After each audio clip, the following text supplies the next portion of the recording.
Good morning, नमस्कार। मैं हूं आपके साथ प्रियंका शर्मा। सुबह के 8 बज चुके हैं। आप सभी का रिपब्लिक भारत में बहुत बहुत स्वागत है। और देखिए, अब सीधा शुरुआत करेंगे हम 30 सेकंड में। 30 खबरें आपको बताएंगे। सबसे पहली खबर इस बुलेटिन की क्या होगी, इसके लिए हम सीधा रुख करेंगे हमारे सहयोगी दीपेश की तरफ। बिल्कुल, बहुत बहुत शुक्रिया प्रियंका। और सबसे पहले बात करते हैं जहांगीरपुरी की। दिल्ली के जहांगीरपुरी में 2 संदिग्धों की गिरफ्तारी के बाद अब एक और बड़ा सबूत पुलिस के हाथ लगा के, ये सबूत वीडियो सबूत का है, अब जिसके आधार पर पुलिस जांच पड़ताल तेज कर चुकी है। देखिए 30 सेकंड में पूरी खबर।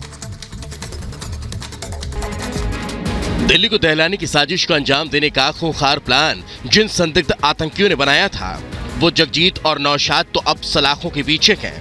दिल्ली के भलसवा डेयरी में अंजाम दी गई साजिश के तार उत्तराखंड और पंजाब तक जुड़े हैं। पुलिस को अब इस मामले में एक वीडियो हाथ लगा के संदिग्ध आतंकियों ने हत्या का वीडियो बनाया था। आरोपियों को फिलहाल 14 दिन की रिमांड पर भेजा जा चुका है। आपको बता दें कि भलसवा इलाके में 3 टुकड़ों में शव बरामद हुआ था। Bureau report, republic Bharat. क्या आप सिलाई सीखने के लिए हजारों रुपए खर्च करने के लिए चिंतित हैं? फ्रीडम ऐप को डाउनलोड करें, 40 घंटों का टेलरिंग कोर्स देखिए और खुद का टेलरिंग बिजनेस शुरू करें। और इसी बीच आपको बता दें, यूपी के बुलंदशहर में कॉन्ट्रैक्टर के घर पर सीबीआई की टीम पहुंची। छापेमारी शुरू हुई और लगभग ये बताया जा रहा है कि 2 घंटे से ज्यादा तक लगातार छापेमारी चलती रही। पूरी खबर क्या है आपको दिखाते हैं 30 सेकंड की रिपोर्ट में। उत्तर प्रदेश के बुलंदशहर में फर्नीचर व्यापारी और कॉन्ट्रैक्टर के घर सीबीआई ने छापामार कार्रवाई की। 2 घंटे से ज्यादा वक्त तक सीबीआई की कार्रवाई जारी रखी। सीबीआई के 7 से 8 अधिकारियों ने कॉन्ट्रैक्टर के घर की तलाशी ली। इस दौरान सीबीआई ने कुछ दस्तावेजों को जब्त किया है। हालांकि रेड के दौरान क्या कुछ बरामद हुआ, इसका भी खुलासा नहीं हो पाया। आपको बता दें, फर्नीचर कारोबारी हरिओम गिरी नरोरा एटॉमिक का पावर प्लांट में बड़े ठेकेदार हैं। Bureau report, republic Bharat. आगे बढ़ते हैं। खबर मध्य प्रदेश के शहडोल से बता देते हैं, जहां पर मानवता को शर्मसार कर देने वाला मामला सामने आया है। बताया यह जा रहा है कि 92 साल की महिला को एक शख्स ने अपनी दरिंदगी का शिकार बनाया। देखिए रिपोर्ट।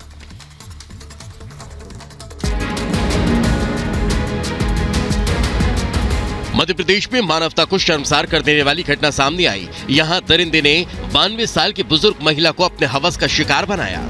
आरोपी लिफ्ट देने के बहाने महिला को जंगल ले गया, जहां उसने इस जघन्य अपराध को अंजाम दिया।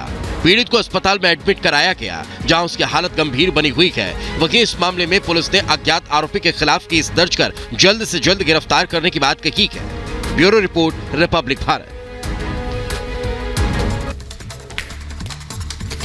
और इसी बीच आपको बता दें, भारतीय सेना का 75वां सेना दिवस इस बार पहली बार राजधानी दिल्ली से बाहर बेंगलुरु में मनाया जा रहा है। किस तरह से पूरी भव्य तैयारियां चल रही हैं, आपको दिखाते हैं इस रिपोर्ट में।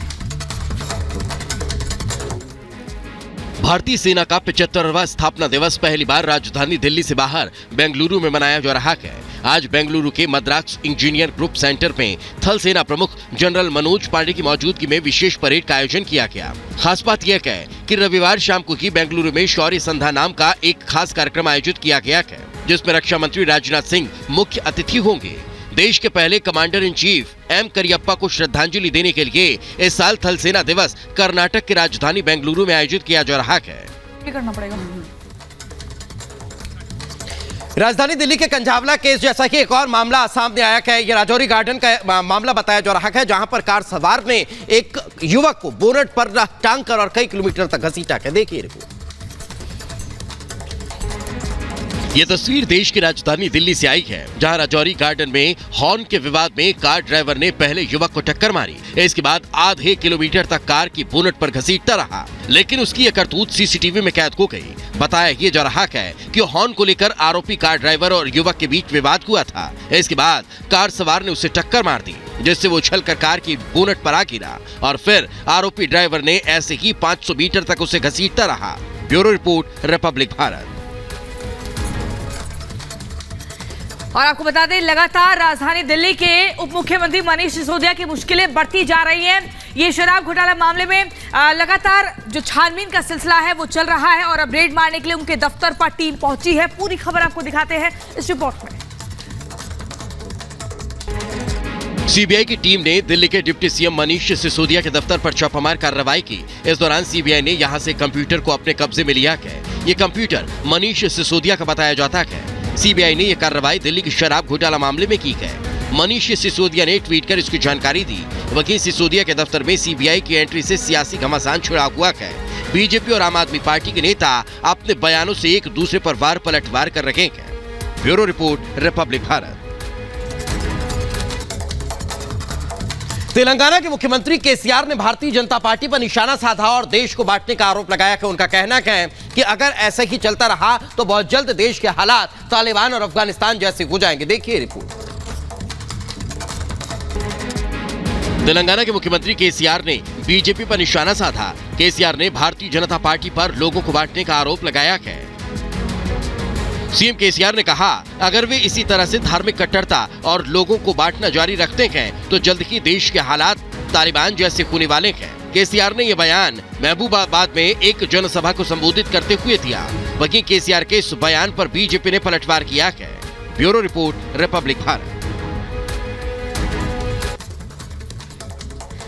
रामचरितमानस पर बिहार के शिक्षा मंत्री चंद्रशेखर के आपत्तिजनक बयान के बाद साधु संतों में जबरदस्त नाराजगी देखने को मिल रही है और ऐसे में लगातार मांग हो रही है नीतीश कुमार से, जो कि बिहार के मुख्यमंत्री हैं, कि वो अपने मंत्री से तुरंत ही इस्तीफा ले। पूरी खबर आप देखिए इस रिपोर्ट में।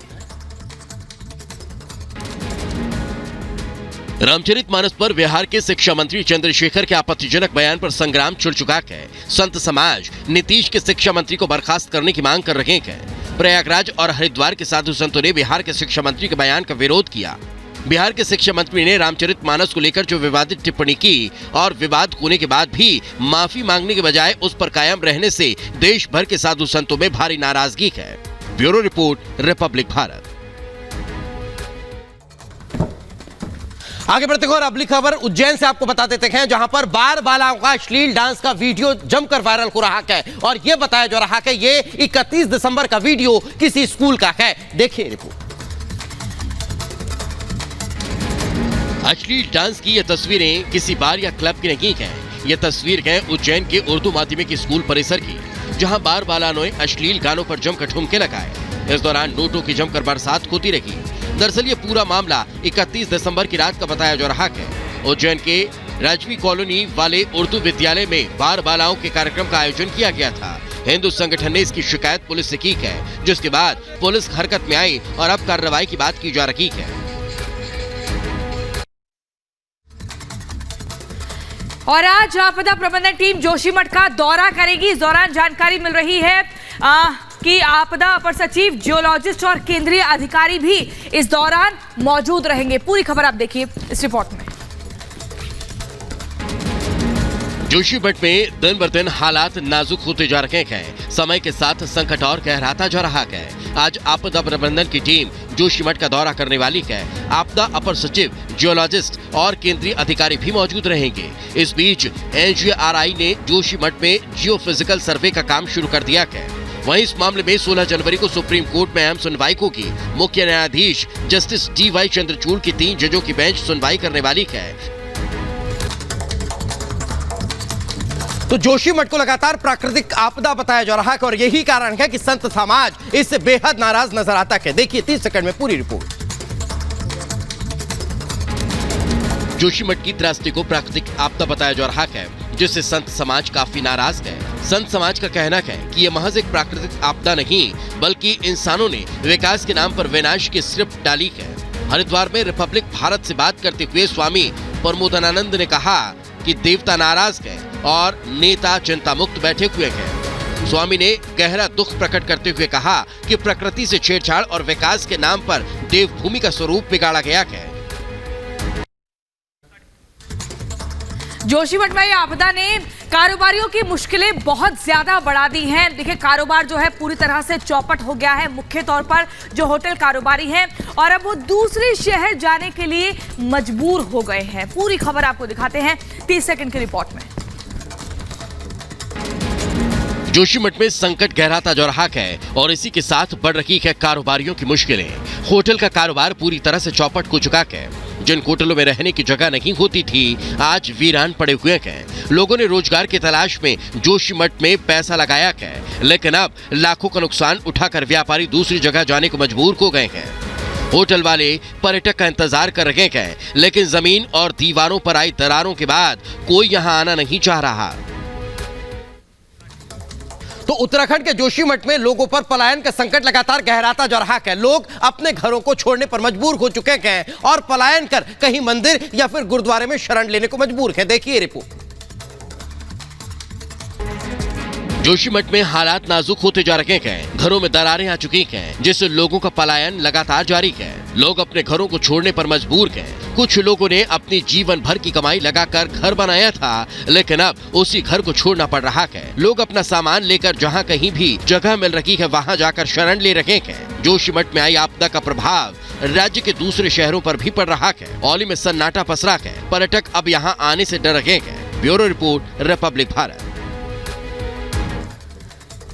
और अब अगली खबर आपको यूपी के आगरा से बताएंगे, जहां पर चलती कार में अचानक से आग लग जाती है और लोगों के लिए मुश्किल ये कि कैसे अपनी जान बचाए, लेकिन चलती कार से कूदकर लोगों ने अपनी जान बचाई। पूरी खबर आपको दिखाते हैं इस रिपोर्ट में। कार आग की लपटों में घिरी है और सड़क पर अफरा तफरी का माहौल है। आग की विकराल तस्वीर यूपी के आगरा की है, जहां सफेद रंग की ये कार आग के शोलों में तब्दील हो चुकी है। बताया ये जा रहा है कि आगरा के ताजगंज इलाके में इस कार में अचानक आग लग गई। हादसे के वक्त कार में एक ही परिवार के 4 लोग सवार थे। कार सवार लोगों ने मुश्किल से कूदकर अपनी जान बचाई, लेकिन कार पूरी तरह से जलकर राख हो गई। कार में आग लगने के कारणों का फिलहाल पता नहीं चल पाया। Bureau report, republic Bharat. Makar Sankranti के इस महापर्व पर आज प्रधानमंत्री नरेंद्र मोदी एक और वंदे भारत एक्सप्रेस को रवाना करने वाले हैं। आज लगभग सुबह 10:30 बजे प्रधानमंत्री नरेंद्र मोदी वंदे भारत एक्सप्रेस को हरी झंडी दिखाकर रवाना करेंगे। देखिए रिपोर्ट। तेलंगाना और आंध्र प्रदेश को जोड़ने वाली वंदे भारत एक्सप्रेस ट्रेन को आज प्रधानमंत्री नरेंद्र मोदी हरी झंडी दिखाएंगे। यह ट्रेन सिकंदराबाद से विशाखापट्टनम के बीच चलेगी। यह ट्रेन भारतीय रेलवे द्वारा शुरू की जाने वाली 8वीं वंदे भारत एक्सप्रेस होगी।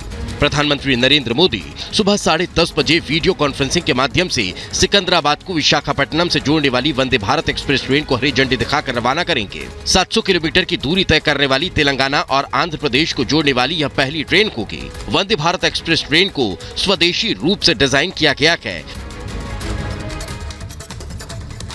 केंद्रीय गृह मंत्री अमित शाह आज गुजरात को करोड़ों की विकास परियोजनाओं की बड़ी सौगात देने जा रहे हैं और इसके बाद ठीक 12 बजे अहमदाबाद पहुंचेंगे। पूरी खबर आप देखिए इस रिपोर्ट में।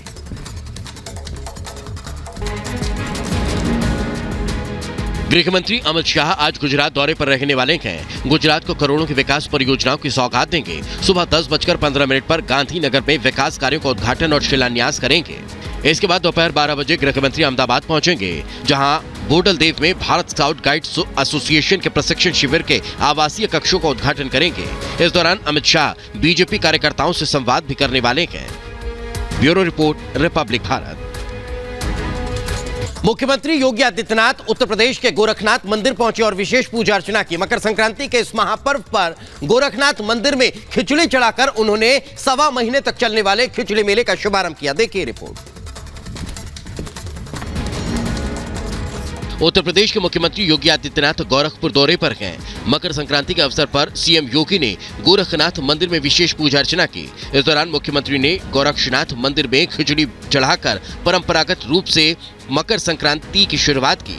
गोरखपुर में आज से 1.25 महीने तक चलने वाले खिचड़ी मेले का भी सीएम योगी ने शुभारंभ किया। गोरखनाथ मंदिर में खिचड़ी चढ़ाने के बाद सीएम योगी ने लोगों को मकर संक्रांति पर्व की शुभकामनाएं दी। और अब अगली खबर महाराष्ट्र के कोल्हापुर से आपको बताएंगे, जहां पर एक केमिकल फैक्ट्री में एकाएक आग लग जाती है और चंद ही मिनटों में सब कुछ जलकर राख हो जाता है। पूरी खबर आप देखिए 30 सेकंड की रिपोर्ट में। फैक्ट्री आग में घिरी है और चारों तरफ अफरा तफरी का माहौल है। आग की भयावह तस्वीर महाराष्ट्र के कोल्हापुर की है, जहां एक केमिकल फैक्ट्री में भीषण आग लग गई।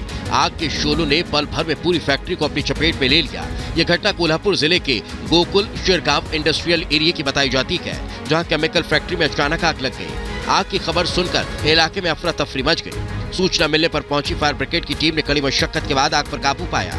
हालांकि इस घटना में किसी के हताहत होने की खबर नहीं है।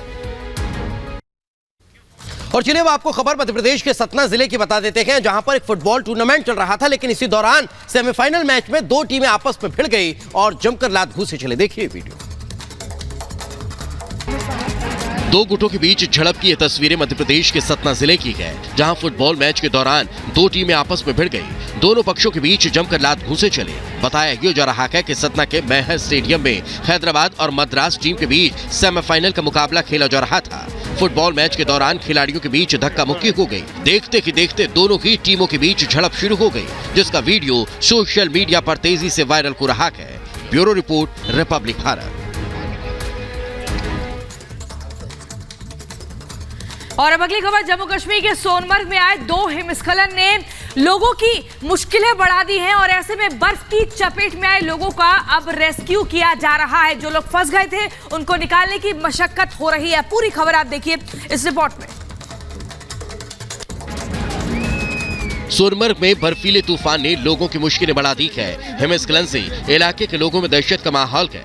लगातार बर्फबारी की वजह से सोनमर्ग के सरबल कॉलोनी में लैंडस्लाइड हो चुका है।